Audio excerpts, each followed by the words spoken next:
Hello and welcome to a very special Thanksgiving edition of the Kama Sutra Show. It is called the Kama Sutra Show because we will be going position by position through Thursday's main slate, a short 3-game slate to celebrate the Thanksgiving holiday. Evan, happy Thanksgiving. How's it going? Happy Thanksgiving. It's going well. I'm ready. I'm ready for it. Wiggins, good afternoon. Good afternoon. I was wishing it was evening. Could have cracked a beer, but I think at 11 a.m. is probably a bit too early than that. And I saw Dink and Leone went an hour, 40 minutes. We'll see if we can be a little bit more efficient with your time. If you want to see a drinking version for the GPP bros, some stone cold spreadsheet virgins getting really drunk and talking about the slate, you can find that on our YouTube last night. Before we get into it here, I did want to say, first of all, welcome to anyone who is not an official subscriber. I love a good Black Friday. I hate Thanksgiving. Gotta love a good Black Friday sale. The Black Friday sale I'm about to describe does come out of our pockets, though I'm not as thrilled, but here we are. We have a ridiculous sale going. Just $4.99 to try establish the run for 1 week. That's 80% off the normal price. It's just $39.99 to try establish the run for 1 month. That's normally $75.99. Go to establishtherun.com/Black Friday for details, or go to the link pinned on my Twitter. And we even got, if I can find it here, we even got a little overlay. Boom. There you have it. establishtherun.com/Black Friday. All right. I just want to say from the top, I think 3-game slates are interesting. Obviously, there's a lot of different dynamics from a full slate. Wiggins, how do you think about 3-game DFS slates versus full slates? Well, there's going to be a lot of overlap in cash. So I know you were in Discord saying you're playing your full allotment of I said I wasn't playing my full allotment. Oh, I thought you said you were. Oh, now I'm disappointed in you. Yeah, so there's going to be, I would guess there's going to be 2 or 3 lineups that are trains on both sites in cash. So not a great day for cash. I think there's some very interesting angles to take in GPPs. And frankly, it's very easy to manage with 3 games. You can late swap. So I do think it's a good slate to play more GPP and less cash. But hey, if you want to play cash, we all want to sweat on Thanksgiving. Yes, this show is about team play the best plays. And I will say late swap is going to be a huge factor on the slate. After each game, I look at all my lineups. I think about where I'm at in the standings, what I need to do, what's going to be owned, what's going to be not. That's super, super important. Let's start here with the quarterback position. I think the talk of the slate, Evan, is what happened to Josh Allen last week. A lot of people out there say, oh, because of his elbow, they went really run heavy. Because of his elbow, he didn't have a good game. I'm not sure I buy that. In the game before, they were very pass-centric. I didn't think Josh Allen necessarily played a horrible game. He made some bonehead decisions, but now we get a spot against the Lions. The Coors Field Lions are dead last in yards per play allowed.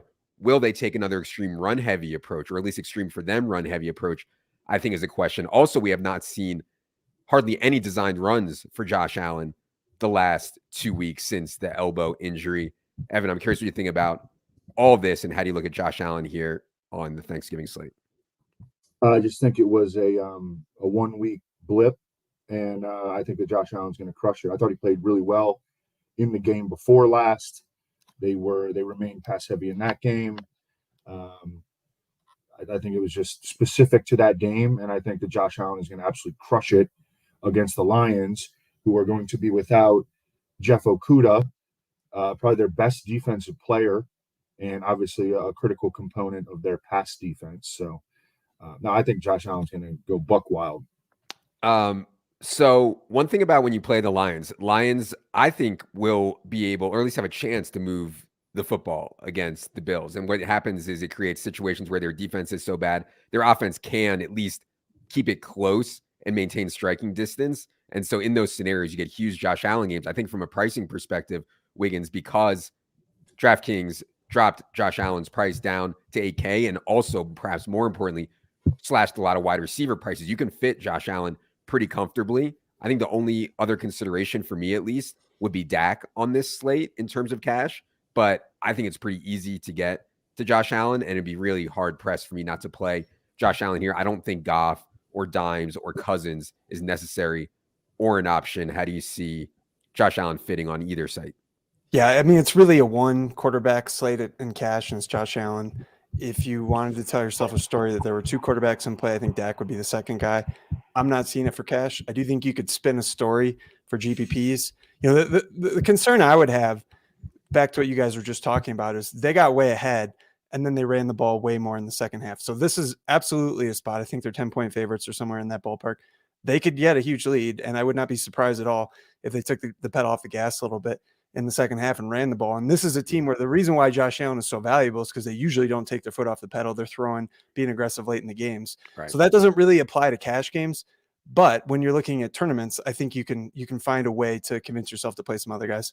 Yeah, I think that's an interesting point for sure. And I know Cleveland is dead last in rush defense DVOA. The Lions are also one of the worst teams in rush defense. Also, if they want to take a run heavy approach against the Lions, they certainly can, especially in the second half there. And yeah, I mean, red zone rushing and overall rushing attempts, designed rushing attempts for Josh Allen is certainly down. So you can poke some holes in Josh Allen, I think, this week. But man, it is just such an awesome setup. I think he is clearly the best quarterback play on the slate.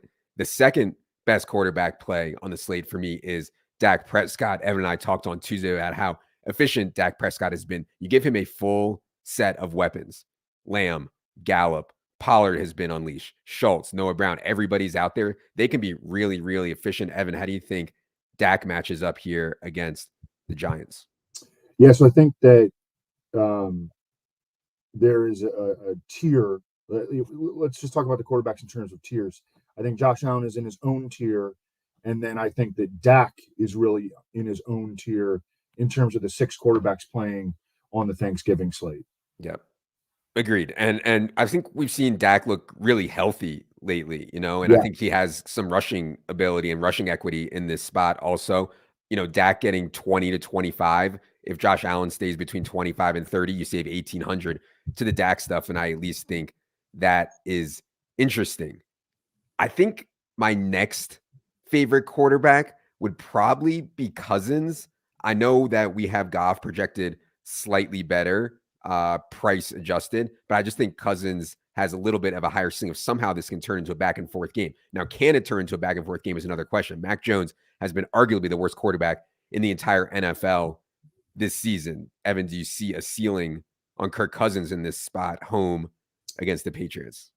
I'm worried about him because I'm really worried about his pass protection. Christian Darrisaw, I don't think is going to play, and he's he's been one of the better left tackles in the league. Yeah, he's been out. He's out. Yeah. Yeah. And the Patriots have one of the highest pressure rates in the league. It's primetime Kirk Cousins.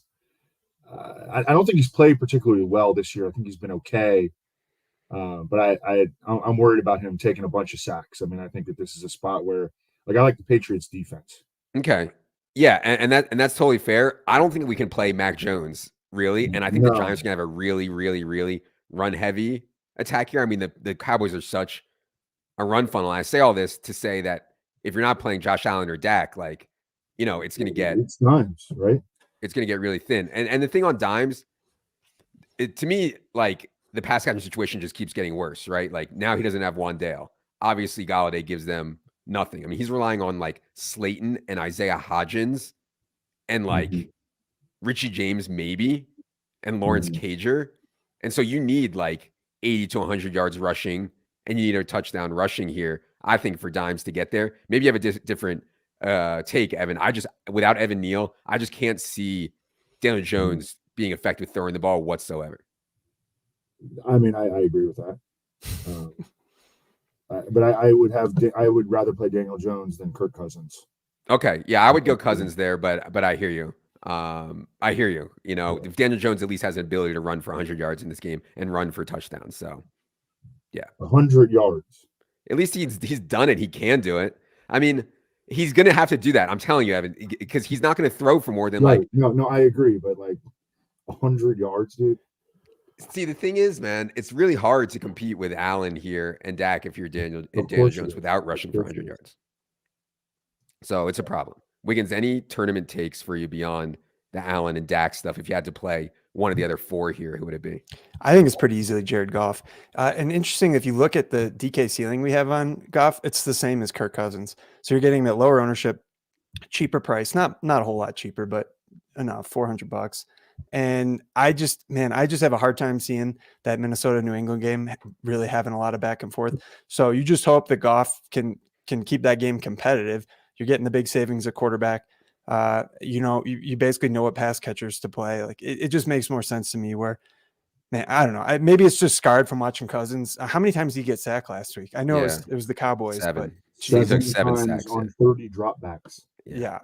It was bad, and he's not a guy that performs well under pressure. I'm pretty low on the Vikings this week. Okay, that's totally fair. I still think that it's Cousins for me. The Goff stuff, since he lost Hawkinson, since he lost Chark, he doesn't have Jameson Williams back. Like it's just getting, and they don't play Swift. Like it's getting harder and harder for Goff to get there. I think with the lack of weapons around him.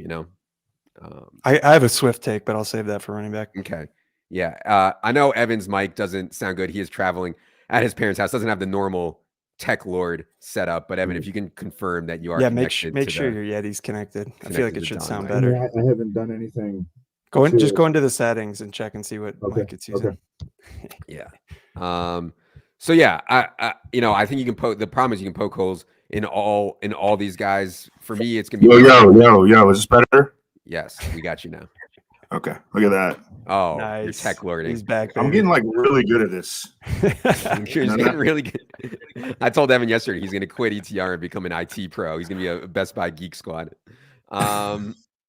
Okay, so yeah, obviously all the ownership is going to condense on Allen and Dak. All the other stuff is going to be very contrarian, I think. And then Allen plays first, so if you start with some contrarian thing, if you start with Goff, you can get really, really weird after that or something like that. But yeah, for me, it's Cousins. Sounds like for these guys, for Silva, it's Jones.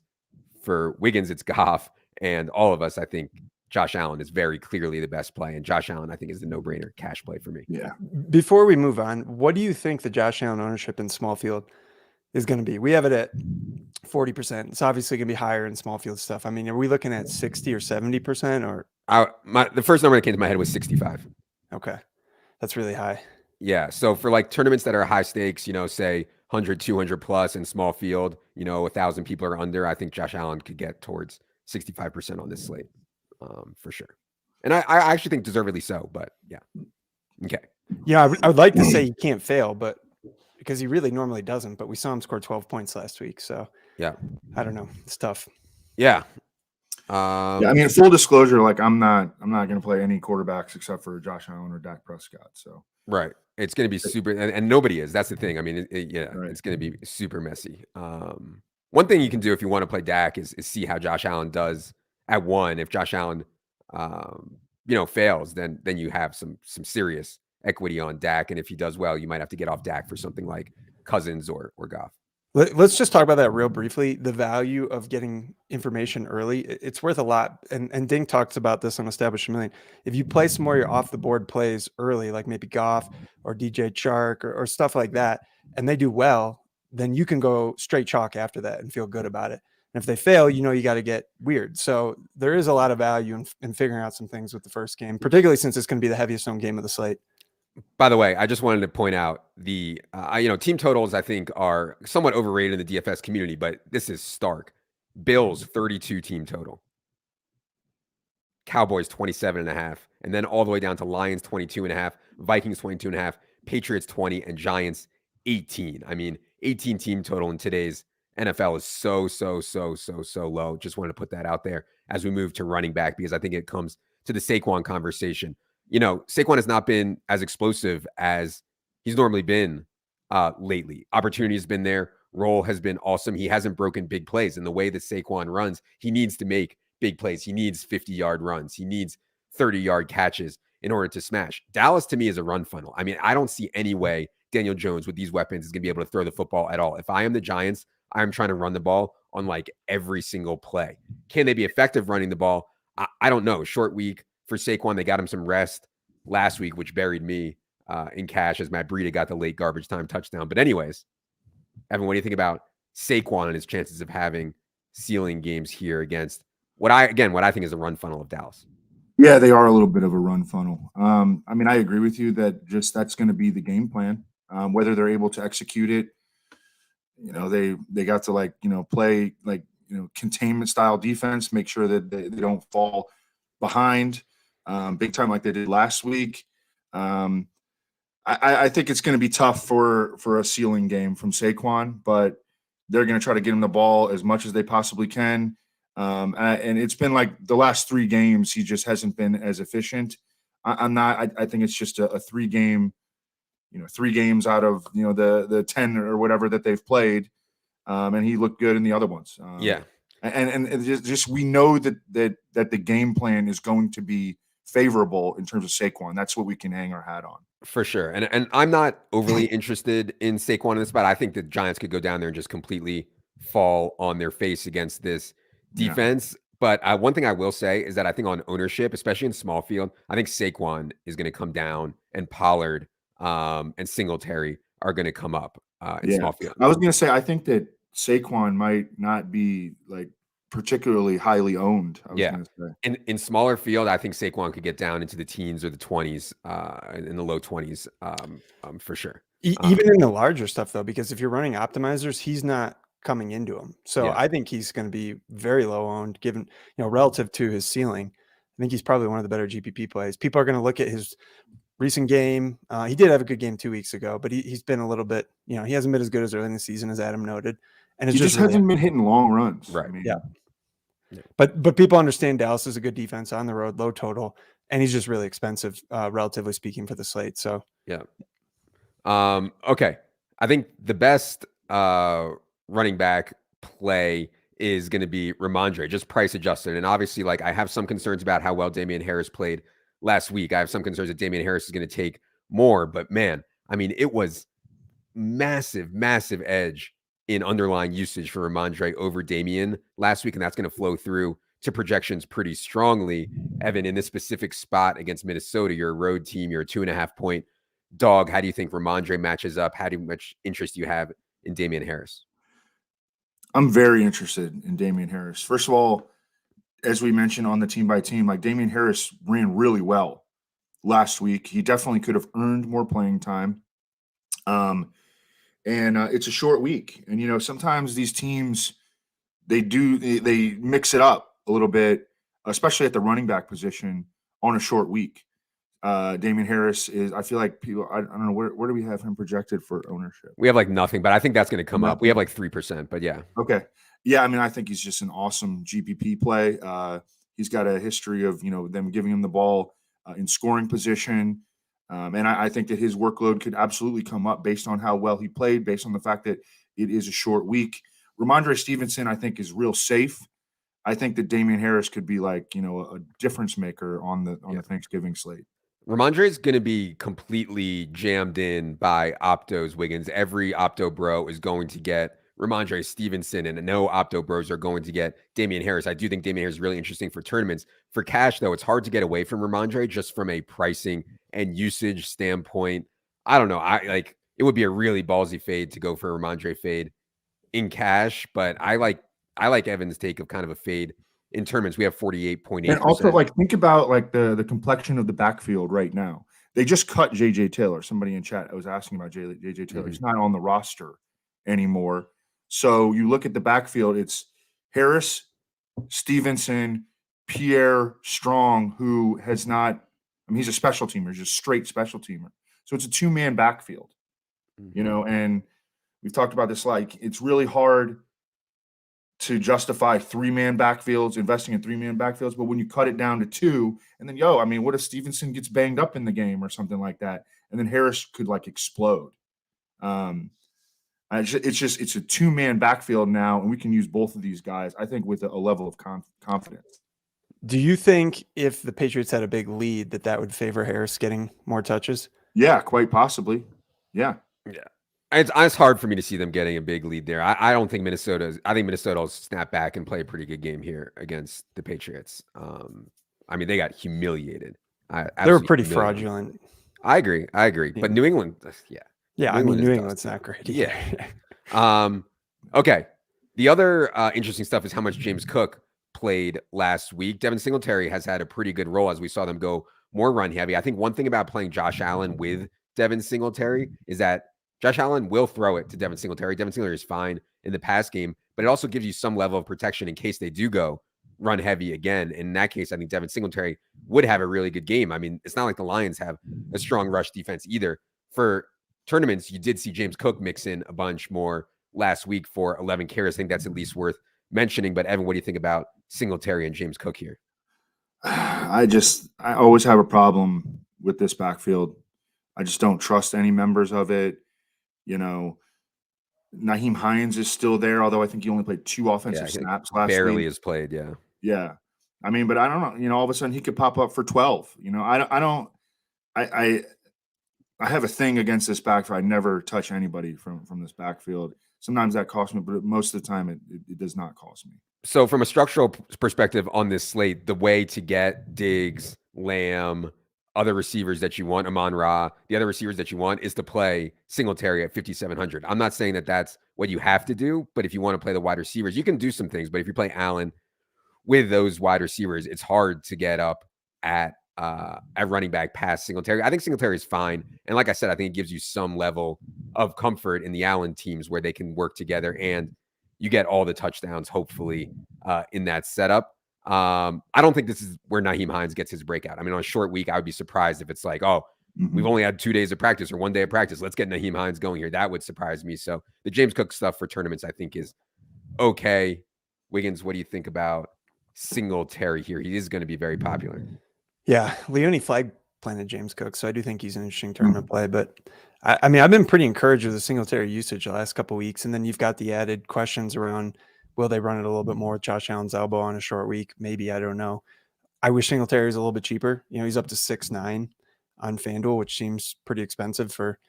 I just don't think he has a monster ceiling because, you know, even if you look back 2 weeks ago when he scored 2 touchdowns, it was only 17 DraftKings points. He's not going to catch a lot of balls. But, you know, given the slate, I think he's a pretty good play. Given he's going to be super owned, I would probably not be looking to make a big stand on him either direction. Okay. I think one place that you can make a stand is if you think Tony Pollard has dusted Ezekiel Elliott. And so, you know, Zeke was on the injury report this week. I think he's going to play and be fine, but he was still on the injury report with a knee. It is a short week for Zeke. Obviously, Pollard is absolutely on fire right now. I think the horse has left the barn, or whatever the expression is, to the point where Pollard is now their feature back and will get more touches. We have Pollard projected ahead, 15.3 for Pollard, 11.0 for Zeke. Still at 15.3, Pollard's not going to be extremely, extremely popular there. I like Pollard, man. Like if somebody showed up with Pollard over Devin Singletary or something like that, or even Pollard over Ramondre, I wouldn't call them absolutely out of their mind at all. I know we talked about this on Tuesday, Evan, but what do you think about the Pollard-Zeke split specifically in this game against the Giants? I mean, I think that we're going to see Pollard as the lead back. And I think that Ezekiel Elliott will handle like short yardage and potentially goal line stuff. But I mean, I think that they've got to know that Tony Pollard is like the better player. I mean, it's just so freaking obvious. And so, I mean, again, I'm doing the assumption of rational coaching thing, but I think that they finally get it, and they're going to have to move forward with Tony Pollard because they need his explosiveness in the lineup. I mean, we talked about it a bunch on the NFC team by team, but they need him. Yeah, and to be clear, like I don't think Tony Pollard's going to run away with it. Like a big gap for Pollard to me would be like 13-10 in carries and like 5-1 in targets. You know what I mean? Like, and I think that would be as good as you're going to do on Tony Pollard, and that's why he doesn't project as well. But obviously, the dude makes outrageous big plays on a consistent basis. I like Pollard though, man. You know, I think. Yeah. I mean, I think they need him in the passing game, and I think that they kind of showed that last week. I mean, they're running around. Noah Brown is still out there, like, wind sprinting. Gallup just isn't the dude right now that he, normally is. And they've got CD Lamb, and they've got a big possession target in Dalton Schultz. They need Tony Pollard in the passing game, and they need his big play capability. The last guy in the top tier for me is maybe we should show the FanDuel projections. Wiggins is Dalvin Cook, where he's slightly better and cheaper on FanDuel. FanDuel is also more touchdown heavy, and FanDuel is less because it's half PPR. So, Dalvin's pass game role has not been great lately. And so I think he looks better in a lot of different ways on FanDuel. He's cheaper. It's half PPR. It's more touchdown heavy. I like Dalvin here. He looks healthy to me. I think Kirk Cousins could have taken more checkdowns to him last week than he did, and maybe they'll see that on tape. Silva, what do you think about Dalvin Cook's matchup against the Patriots? Yeah, I feel like could this Patriots Vikings game be somewhat overlooked? It's not super sexy on paper. We know we're getting from the Vikings, but like the Patriots wide receiver roles are kind of all over the place beyond Jacoby Myers. There's 2 tight ends in New England. The total isn't particularly high. Do you think that this game could be, and then, obviously it's the hammer game. Yep. Yeah. Oh, for sure. I mean, Justin Jefferson is a very hard to fit. Mm-hmm. And the quarterbacks, I don't think we already talked about, aren't going to be owned very much. Yeah, for sure. I mean, it's a contrarian game. There's no doubt. I do think Dalvin, specifically on FanDuel, Dalvin's going to be owned because he's so cheap. But yeah. Yeah, I think Dalvin looks really good. Okay. Yeah. The only other running backs we didn't talk about, Wiggins, sounds like you have a hot take on DeAndre Swift. Why don't we pull up the Lions running back room here? Because they have gone to a 3-man committee of late. Justin Jackson playing the 1B role along with DeAndre Swift. It's like the starter is Jamal Williams, 1B is Justin Jackson, 1B also is DeAndre Swift. But go ahead, Wiggins. My thought is that so the Lions are 4-6. They have 3 home games in a row and then a couple soft road games. Like they're not out of the playoff hunt by any stretch of the imagination. The interesting thing I saw from Swift last week was that he was in late and they gave him 2 opportunities to score a touchdown. He should be getting healthier. At some point, you have to think he's going to overtake Justin Jackson. I mean, it's not like they have a lost season at this point. They're trying to win games, and clearly he's a better player than Justin Jackson. There's no doubt about that. So would it surprise you if he was much more heavily involved this week? Now, it is a short week, but I just keep thinking back, like if they were really worried about him, why would they have him in there running those goal line touches at the end of the game last week? See, I don't think it's injury related. I think he's healthy, and I think they just hate him for some reason. He did something, and they just hate him. I don't think it's injury related. Okay, then why get him the touchdown at the end there if they hate him? Because I don't know. I don't know what they're doing. I think they're just stone cold donkeys. I literally just think they're stone cold donkeys, and he did something. They don't want to use him. I don't see any other take. I don't think he's hurt at all. I really don't. But I do think he's a fine tournament play at 9%. I'll say that because, especially on DraftKings, he can catch the football and go a long way with it. And in setups where they're trailing, which I think they will be in this game, Jamal Williams isn't going to be on the field at all. I think he's the best tournament play on the slate. There's not huge opportunity cost at the running back position. You're getting him at super low ownership in the best game without a doubt. And his price is finally getting it. We've been saying for a couple of weeks, like maybe we take some shots on him in these games we're stacking if he was cheaper. And now he's 5'6". So he's probably gonna get higher because like Dink and Leone we're touting him and we're touting him now. And I'm sure other people are across the industry. But even if you're 15-20%, I still think he's a pretty good play given the running back slate. Yeah. Evan, what do you think about Jamal Williams here? A lot of people are going to click Jamal Williams. The dude, all he does is score touchdowns. He's here, Silva. Everybody hears Silva talking about the touchdowns. People are going to click. And what do you think about Jay Will here? I mean, I think that he's still pretty touchdown dependent. I guess I respect your opinion, Wiggins. I disagree that about DeAndre Swift because he's stuck in this like rotation with Justin Jackson and he can't get free from it. And they've settled on Jamal Williams as their lead back. Yeah. Well, right. I think that Jamal Williams. I'm also not disagreeing that DeAndre Swift is a good tournament play at less than 10% projected ownership, though. Yeah, to be clear, he's not a cash consideration. Right. And I think that Jamal Williams, we know what he is. I just think at some point, maybe Justin Jackson goes away because we also know what Justin Jackson is, and he's a very mediocre football player. Sure. Yeah. So, sorry, go ahead. That's basically it. By the way, speaking of cash considerations, we will have for subscribers DFS Top Plays up for this 3-game slate. We were just finishing that up. It's up. Oh, it's up. If you're a subscriber, Top Plays are indeed up for the 3-game slate. Okay. Any other running backs? I think we covered them all, but any other running backs you guys want to mention? Okay. Wide receiver. I think the play of the slate at wide receiver, if we can flip that, Wiggins, on the screen, is Amon-Ra St. Brown. Amon-Ra St. Brown has at least 7 targets in 13 of his last 14 games. He has double-digit targets in 10 of those. This is a dome game. Bills are going to score. Lions are going to have to throw a lot. I mean, I don't see how you can poke any holes in Amon-Ra St. Brown here. And he's even gotten cheaper. I mean, Amon-Ra is 6,600 here on DraftKings, relatively cheap on FanDuel as well. Evan, what do you think about Amon-Ra's spot here against the Bills? He's just like a lock for at least 9 targets in every time that he suits up and he's healthy. Yeah. So it's hard to say anything negative about a guy who's so locked in to that target share. Also, the Bills are missing some dudes in the middle of the field. Tremaine Edmonds, groin heel, he's out. Their middle linebacker. Jordan Poyer's back, but Micah Hyde has been out at safety.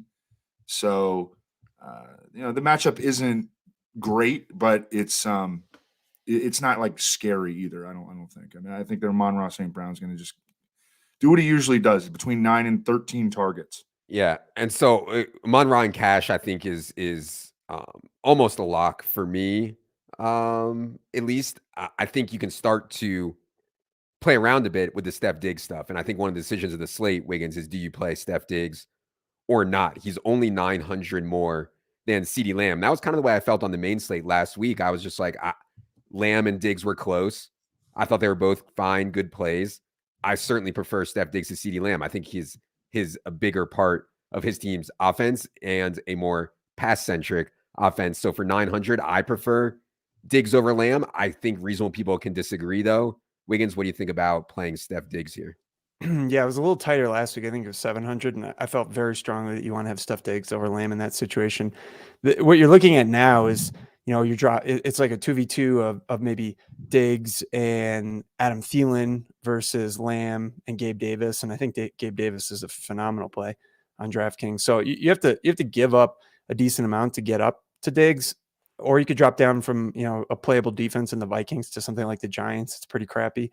So those are the kind of things I'm looking at, and I don't really have a strong lean, but I think right now, if I had to lock my team at the moment, I'd probably go Diggs. Mm-hmm. I just think I know CD had a big game 2 weeks ago, and we finally saw the ceiling, but Diggs generally has a much, much higher ceiling, and we've seen it much more frequently. I don't want to take anything from CeeDee Lamb. CeeDee Lamb can have huge games. He's an awesome player. He's the first read on so many of their plays. But when you have so mthink guys there, I mean, God, they got Pollard exploding and Schultz and Gallup and Noah Brown and they're going to run the ball effectively, I think. So, it's just, I think it's more to overcome for CD, but he certainly can have huge, huge, huge games. Evan, any take straight up between Diggs and CD on this slate? I always prefer Diggs. I think, Yeah. I mean, I think like 9 times out of 10, I'm going to prefer Diggs over CeeDee Lamb. So, I do have a theory though. Let's hear it. Just throw it out. Tell yourself a story. So sometimes what happens when a team is without their number one cornerback, like the Lions are going to be without Jeff Okudah, and they're going up against like a big time number one receiver like Stephon Diggs, they will resort to using double teams to deal with Diggs, and that could open up the field for Gabe Davis to an extent. Buddy. So I'm with Wiggins on Gabe Davis. I think he's an awesome GPP play. We already knew that anyways without that story, because he's shown such a high ceiling in four out of his 9 games. He's had 5. Well, he had a mediocre game last week for the first time. Yeah. But before that, in his first 8, he had 4 great games and 4 just total duds. I want Gabe Davis this week because on a slate like this with only 3 games and 2 of the games could be really low scoring and ugly, Gabe Davis could break the slate. And if you don't have Gabe Davis, he could let's say you play Thielen over Gabe Davis. Thielen's ceiling, okay, maybe Thielen gets 15 in a really good game. Gabe Davis could get 30 and just completely break the slate. And if you don't have that, you're in big, big, big trouble. So I think for me, Gabe Davis is, I don't want to say a priority, but I would love to have Gabe Davis this week. I know he's more expensive on FanDuel. Wiggins, any thoughts there? I think he's pretty close to priority on DraftKings at 5.3. It's just such a cheap price tag when you compare him to the other receivers in that range. Like you're saying, Adam Thielen's a good example, or Jacoby Myers is right there.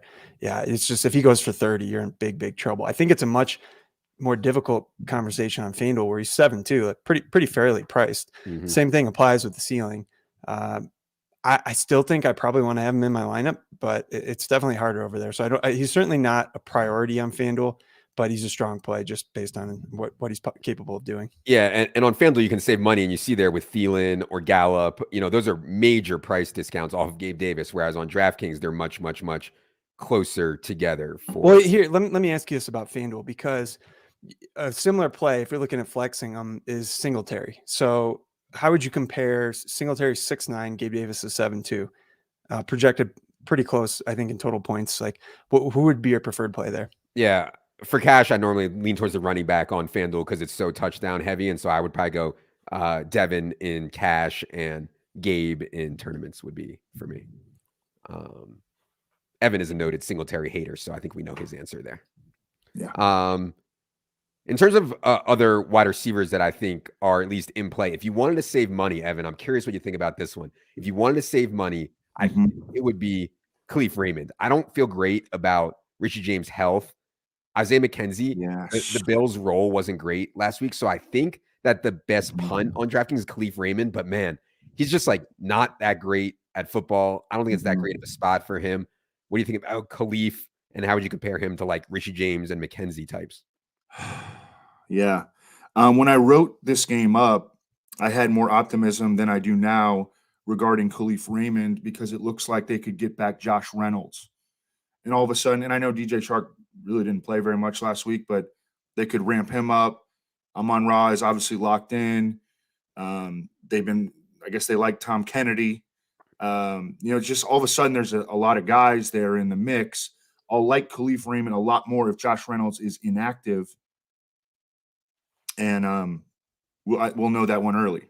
Yeah. And I'm trying to get the latest injury report. I'm so frustrated the injury reports aren't up yet for tomorrow's game. Josh Reynolds was DNP on Monday, LP on Tuesday. So we'll see on Josh Reynolds. But I think Wiggins, from a structural perspective, I don't think you really want to. I don't really want to punt with Raymond, Richie James, who I think is banged up, and Isaiah McKenzie. Like, I just don't really want to punt with those guys. And that might lead you to some 2 tight end sets, but I don't think I want to punt with one of those guys. What do you think, Wiggins? Yeah, probably not. I think the tight ends are better punts. You can another double tight end week here. Maybe you could share the insight you had on Richie James' health, because it sounded like it was a little bit more shaky than we had thought. Yeah, so I spoke to Ronan. He said Richie James is going to be questionable with his knee injury. Ronan thinks Richie James is going to end up playing, but we'll see if they elevate Pimpleton from the practice squad. If they do elevate Pimpleton, we'll know that they're worried about Richie James. So certainly keep an eye on that. But yeah, I don't feel great about Richie James' health or really his ability. Other note on the Giants from Ronan, he thought Isaiah Hodgins will start and play plenty. That's another one. Like, in this matchup against Dallas with this pass rush and this secondary ability, like, how is Isaiah Hodgins and Richie James going to do anything? Like, I don't know. That one would surprise me. Go ahead, Evan. They activated their guys from the practice squad that they're going to use already.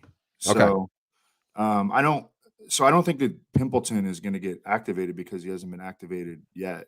I think it's only if Richie James ends up scratched or something. They can still call up Pimpleton tomorrow if I don't know. I'm also I want to play Richie James. Do you? Okay, go ahead. Yeah. No, I really want to play him because why? I mean, no Wan'Dale Robinson. Yeah. And I think Richie James, I think he's decent. Yeah. Yeah. I mean, if you think he's healthy, I think Richie James is decent. I mean, he practiced limited yesterday. Yeah. We'll see it'll probably be limited again today. Yeah. But hey, if he gets to full practice, I'm playing him. Okay. I think a guy who's kind of sneaky is Nelson Aguilar. I love Evan's going off the board on this slate. I love it, man. Inject it. Go ahead. Well, Jacoby Myers is obviously locked in as the Patriots #1 in terms of, every participation metric, everything, and I think that Jacoby Myers is a fine play too, although he's not cheap. But Nelson Aguilar is very cheap. I think he's 3,100 on DraftKings. If you look at their wide receiver participation stuff from last week, there's a big rotation behind Jacoby Myers, but Nelson Aguilar was at the top of that rotation. Tyquan Thornton was at the bottom of that rotation. Nelson Aguilar can run a little bit. The Vikings have speed problems in their secondary. I know Patrick Peterson has been having a good year. He's made a lot of plays, but I mean, he's still at 32. And And then the other cornerback position, they have a bunch of injuries at that other cornerback position. They've had injuries at safety. Their first-round pick, Lewis Seen, is like out for the year. I mean, look, Nelson Aguilar's projection is probably 3 or 4 targets. Wiggins, can you bring up just the New England wide receivers here? Because I mean, I'm sure people haven't been following this because they've been still irrelevant on main slates. Yeah, they are irrelevant. We would not be talking about these guys unless, just because it's a 3-game slate, obviously. Yeah. Right. But I mean, Aguilar 3,100. He lets you do a lot of stuff. No one's going to play him. Yeah, I mean, we have them playing 5 New England wide receivers is the problem. And obviously we don't expect Mac Jones to be efficient, and they're playing 5 of them. And that's why you don't get any projection on Nelson Aguilar. But I mean, dude at least gets deep down the field. So it's at least a thought for tournaments.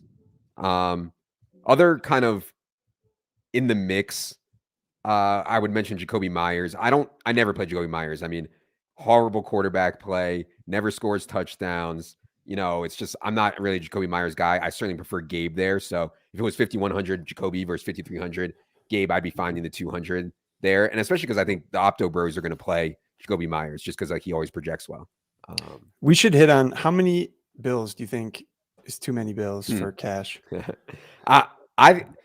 I talked about the team total stuff. I don't overly believe in that, but I do think that it's so stark on this slate. I think 5, and they also underpriced bills. I think 5 bills is okay. Oh, baby. Yeah. It's not, I think 4 would be better, but I think 5 is okay if you like the team you have with 5. Yeah. But I think ideally 4 would be better setup for me. Okay. We need to talk about Justin Jefferson. So Justin Jefferson failed last week, as did the entire Vikings offense. This is obviously a way better matchup, certainly not an easy matchup, but a way better matchup. Evan, what do you think about Justin Jefferson's chances of a bounce back here against Bill Belichick and New England? The narrative out there, Evan, is that Bill Belichick will sell out to stop Justin Jefferson. Or he'll sell out to stop Dalvin Cook. Mm-hmm. I love Justin Jefferson here. Where do we have him projected for ownership? Ownership, we have 34%, but that could be high. That could definitely be high. That could be a little high. I think it's definitely high. I wrote in matchups that I wanted to make it a priority to get Justin Jefferson in my DFS lineups this week, and I'm standing by that. I think he's an awesome player, and I think he's going to crush in that hammer game. 2 more things before we move on here. If you are watching, you are not an ETR subscriber, I mean, you are never going to get a cheaper opportunity to try ETR NFL than right now, $4.99. I'm actually kind of tilted about that. Really should not be $4.99. And then also on Friday, if you are a subscriber and you are in our Discord, and please, if you are a subscriber, please be sure in the Discord, there's so much value in there. We will be releasing a brand new merch store at cost. And so you'll be able to get merch. Look, Wiggins is wearing his Silva Levitan 2024 established the run. We have Capitulate shirt. We'll be in there. Dink was wearing that last night. So on Friday, again, the codes will be in the Discord to get at cost. I was supposed to do a merch giveaway on this show here. I'm sorry I couldn't figure out how to do it because I'm not a tech lord, but I'll still play the graphic for you guys real quick. There you go. That was what we're supposed to do, to give away merch, but I don't know how to do it. So go into the Discord, and Steven maybe will hook someone up, and also at cost on Friday. If they stole JJ Zacharyason's horn. Air horn. Yeah. Sure that JJ and our guys both use the same dummy template that's free somewhere or something like that for air horn sounds. Yeah, the Discord is subscriber only, and that's why we'll put the ad cost in there. Anyways, well, hey, we'll try and figure it out for the Friday show. Maybe we'll give something away there. Good idea. Other wide receivers on my list that we have not talked about yet would be Darius Slayton and Michael Gallup. Darius Slayton is clearly the Giants' #1 wide receiver now. They hated him. They tried to trade him. I think they thought about cutting him. Turns out they had to use him, and he's played well. This is a very, very tough matchup for Darius Slayton. Evan, what do you think his chances are here against the Cowboys? He's got big playability, and they're playing indoors. And I think that's kind of, and he's he's the number one receiver for the Giants. You can be very confident that he's going to be out there a lot. Yeah. And I think that's sort of the extent of the analysis with Darius Slayton. There's never a big passing pie with the Giants. Again, Daniel Jones has yet to reach 220 passing yards in a single game this year. But you can be confident that Darius Slayton is going to be out there and that he has the potential to make big plays. Yeah, I can check exactly what we have, but I'd be surprised that more than 6 targets for Darius Slayton in a really tough matchup with Daniel Jones is going to be under pressure. And like, that's just not great. Like, I don't think that Darius Slayton fits too well in this matchup for me. So, I like Evan's idea of Richie James better if Richie James was healthy. Get the ball out quick, get it in the slot, let Richie James try to do something. Full PPR DraftKings, you save 1,600 there. I like that better if Richie James is healthy. The Gallup stuff, it's like every week with Gallup, I don't see a reason why he shouldn't have a good game, but he hasn't yet. Yeah. Evan, any thoughts on what's going on with Michael Gallup here? I mean, I just think that this is part of his recovery. But I also like him as a tournament play on this slate. We have Gallup for 5.5 targets in this game, and we have Slayton actually for 7.1. So, you start pushing targets and a trailing situation with the Giants, and you start getting a lot of empty targets, I think, or thin targets to Darius Slayton. But yeah, Gallup at 4,600, I have no confidence that he's going to do it here, but there's no reason why he shouldn't either. Worth noting, Giants' best corner, Adoree Jackson, will not be playing. He's out 4 to 6 weeks. Yeah. Speaking of under the radar injuries, Evan Neal has also been ruled out. Go ahead, Wiggins. Yeah. Let me ask you a sad question that involves Michael Gallup. On FanDuel, he's priced basically, I don't know, our projections are kind of bugging out over here, but on FanDuel, he's close to Khalif Raymond. He's 5'7", Raymond's 5'5". Kind of can't believe we're comparing them. Assuming Josh Reynolds is out, what do you think about the comparison there? I think Gallup, just such a better NFL player with better quarterback play and in a better spot. I think Gallup. What do you think, Evan? Gallup versus who? Khalif Raymond. Oh, definitely Gallup. Definitely Gallup. You just, I don't know how you can, assuming Josh Reynolds is out, even in that scenario, I don't think it's a guarantee that Khalif Raymond plays a full deck of snaps.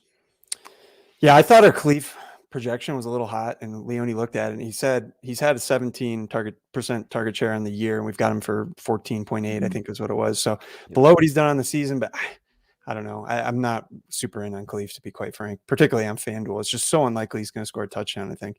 The only other take that I have is an out there take, but if you think the Bills throw more this week, and in other words, in your Allen tournament lineups, and maybe they go to back to more 3 and 4 wide sets, Isaiah McKenzie is at least in the mix at 4K. He didn't play very much last week as they went to more 2 tight end sets, but if you think they go back to kind of their spread, throw it on every play style, which I think is at least possible, Isaiah McKenzie 4K on DraftKings, 5,200 on FanDuel, I think is at least in play. I don't know if you looked at that, Evan. Did you see anything to think McKenzie might be able to pop back up here? No, just McKenzie, he has one good game all year. So they don't make it a priority to feed him or anything like that. Certainly not. That would be a GPP bro playing some of the large field stuff, but I do think it's at least viable if you want to try to get unique with your Allen stacks. All right. Let's move to tight end. So there's going to be a lot of 2 tight end sets on DraftKings again this week, because if you compare, say, Dalton Schultz at 3,800 to what you get at 3,800 at wide receiver or running back, obviously Dalton Schultz is much better. I think Dawson Knox is also 3,500. There's also some cheaper guys that I like too. And honestly, like Hawkinson against someone like Jacoby Myers, or Hawkinson against even Gabe and base, it's not crazy to think Hawkinson can have it there too. So Wiggins, I know you've been looking at some 2 tight end teams as optimals on DraftKings here. And then we should talk about FanDuel tight end also, because it's always a bit different. Yeah, I think Schultz and Knox are standout plays, and Knox in particular is a little bit more expensive over on FanDuel, but at 3.5 on DraftKings, it seems like probably the best really cheap play on the slate. I know it's not minimum, but with what we're working with the ceiling he potentially has, and we've seen him more involved of late. He had a big game last week, big game relative to his price. So I like him quite a bit. I think you're going to see a lot of teams in cash with Schultz and Knox in them. I'd probably try and steer away from them in tournaments if possible. The thing about Knox is you run a route on every snap with Josh Allen, you're going to have some good games. And last week was one of them, you know, and like, it doesn't mean that he can't have a floor game here, but man, 3,500 to run a route on every snap with Josh Allen against the Lions is going to be really good. I thought Schultz's usage was fine last week. You know, he's never going to be a high ceiling player, but he's only 3,800. And Evan, anything stick out to you about those top two guys there, Schultz and Knox, in these matchups? I just think both are really solid plays. Dalton Schultz is probably a little more solid than Dawson Knox, but I really like Dawson Knox. And I think, I don't know. I mean, obviously I love Stephon Diggs, and I'm gonna play him, but I think I'm gonna make like one lineup with Josh Allen double to Dawson Knox and Gabriel Davis, like just on that theory that the Lions do whatever they can to take away Stephon Diggs, slow him down a little bit. Dawson Knox and Gabe Davis eat. Yep, I like that. I like that take for sure. And you certainly save a bunch of money there if you play that and you remove the Diggs stuff from the team. My favorite punt tight end by a wide margin is Lawrence Cager. And I know people probably don't know who Lawrence Cager is. He is an athletic dude. I actually think he might have played some wide receiver, Evan, in college, if I recall. Yeah, correctly. he was a wide receiver for the Jets. And he was a wide receiver for the Jets. Lawrence Cager has tight end eligibility, obviously, here. They have no Wan'Dale Robinson. Kenny Golladay can't do anything. Richie James is banged up. They didn't even want to have Slayton. Like, to me, Cager has opportunity. I don't know how great he's going to be at earning targets. I don't think Dylan Jones is going to be efficient as a thrower. So it's really thin. I'd certainly rather find the 800 to get to Knox in like optimal lineups. But I do think Cager as a punt is at least interesting. Evan, am I crazy here on Lawrence Cager hype? I don't think so, because I mean, at least like as of last week, he was the only Giants tight end really running any routes. So it seems to me that he is past Tanner Hudson. Daniel Bellinger remains out. I don't know. I mean, I think that you're going to need a touchdown probably, but he's a big target. Well, he's athletic. The other way that you can win with Cager is if the other tight ends fail. Is it that crazy to think that Hawkinson, Knox, and Schultz all fail, and then Cager gets like 5, and you save the money, and that's enough? Yeah. So that's the other thing on these short slates. Like, you don't have tight ends to beat. There's no really good tight end plays to beat. Rick mentioned that Cager's listed as wide receiver on FanDuel. Is that right, Wiggins? I actually haven't tried to make any FanDuel teams yet, but that would be disappointing. Yeah, you can't say Cager was heavily on my radar from FanDuel. Yeah, there is Mr. Cager. He is a wide receiver at 4,800. So yeah, that is not something I would do on FanDuel, I don't think. The other one is Hawkinson, Evan. You have to pay a bit to get Hawkinson, but man, he's had a really good role. And I know last week was an egg, but he's had a really good role since he joined the Vikings here. What do you think about Hawkinson? He's not that expensive. 5K is not insane if you compare him to some of the wide receivers in that range. Well, the way that they have utilized him, and I mean, everyone dudded last week, but TJ Hawkinson wound up leading the Vikings in receiving. But the way that they have used him has just been super promising, in comparison to how he was utilized in Detroit, because they have made it a priority to target him week in and week out. The one concern here, and Pat Thorman has noted this, the resident Patriots fan, Kyle Duggar, Patriots safety. He has made a big difference in tight end coverage when he's been in there as opposed to when he's been out. He's healthy now. So that is a little bit of a concern for TJ Hawkinson. Okay. But the role is awesome. Only other tight ends on my radar are the Patriots guys, really, and I guess maybe the Lions guys, but not really. I mean, well, let's talk about the Patriots guys first, Evan. What do you think about Jonnu versus Hunter Henry here? Who would you rather play? We have them projected almost the same. So if you look at the box score from last week, Jonnu Smith had, I think, 4 for 40, and Hunter Henry was real quiet, but Hunter Henry ran way more routes. I think Jonnu only got 11 routes, and Hunter Henry was like 26. You probably still need a touchdown, but I kind of like playing Hunter Henry this week. Okay, I think that's interesting. I know you don't have to ask Wiggins twice to play the horse. Hunter Henry, he will be way less than. I mean, these guys are going to be, if they can beat Schultz or Knox, I mean, you're going to be way ahead of the game with a Hunter Henry play or something like that. I assume you're in on that one, Wiggins. Oh, yeah. Yeah, and I asked Leone, I don't think anyone looked at it yet, but I did think that Hunter should be projected ahead. We'll see if we end up adjusting that, but he seems like the play of the two. I don't think I'm going to have any interest in Lions tight ends. I mean, Brock Wright and Mitchell are also sharing with Zystra. I mean, it's just a mess. I don't know, Evan, can we have any hope for any Detroit tight end? I guess it would be Brock Wright, and you need a touchdown because the other guys are just they're not playing a whole lot. Yep. All right.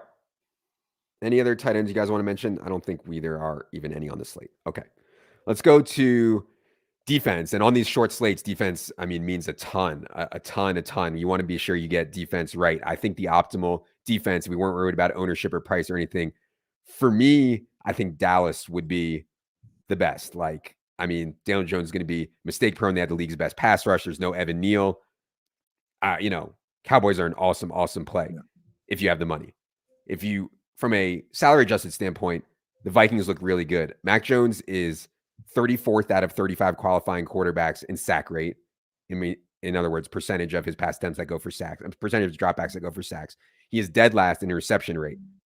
I mean, he is really struggling, man. And in Thorne's midseason rankings, by the way, if you guys hopefully checked out Thorne's midseason pass rush rankings, Vikings were 8th.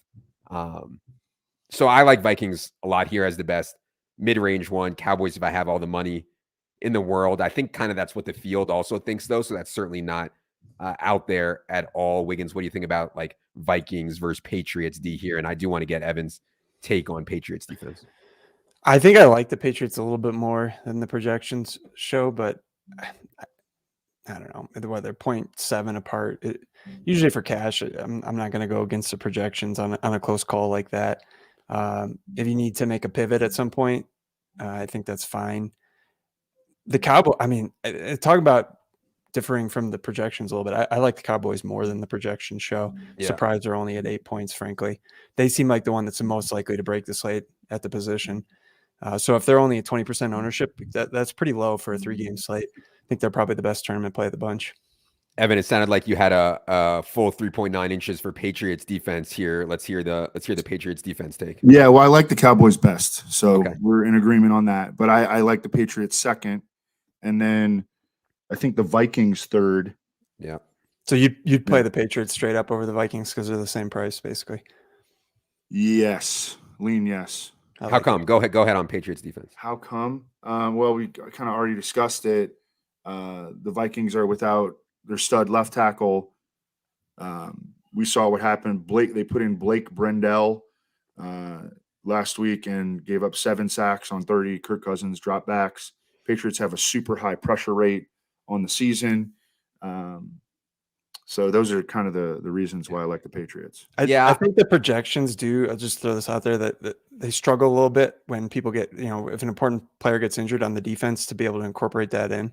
100%, and we can make a manual adjustment there if we think Darisaw is that big of an impact. We can certainly make a manual adjustment there on the defensive projections. We've gone all this time on defense though without talking about the Bills, who I think are good too, and they are only a little bit more than Patriots and Vikings. And so, Bills get a big lead and start to get some pressure on Jared Goff. I mean, you could definitely see a big game there. Lions are banged up on the offensive line too. Okay, beyond those 4, if you have to punt, obviously I think Giants is better than Lions, I think by a pretty sizable margin, but Dak's been so good and so efficient. Their offensive line has been so good. I'd love to not play the Giants, but if you absolutely had to, Wiggins, I feel like, I guess it's okay. Like some of the stuff is going to be like, if you want to play Gabe over Thielen, you might have to punt defense or something like that. And I think I'd rather punt the defense than go Thielen over Gabe, if you follow what I'm saying. What do you think about the punts at defense? I do think the Giants are going to get steamed more than we're indicating right now, just because you can always tell yourself a story like, I'll just save down here defense. And I think people would rather play the Giants than the Lions. Although Josh Allen's been a little shaky of late. Maybe we can make a case for the Lions as the better puntee. I don't know. Yeah, that's close. I don't know, Evan. What do you think? My first instinct was Giants, but yeah, I mean, Vikings scored a bunch against Josh Allen, obviously, and last week it wasn't the end of the world if you played Browns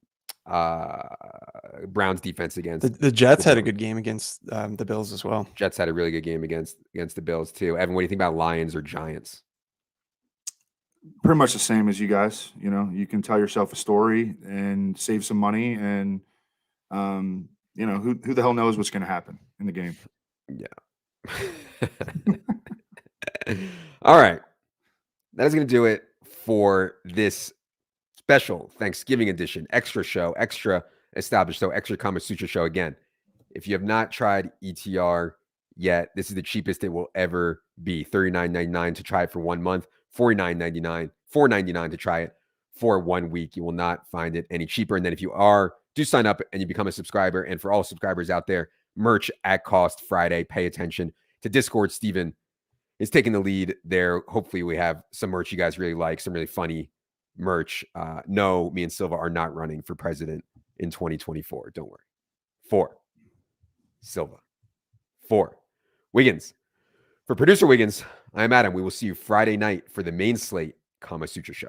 Good luck, everybody.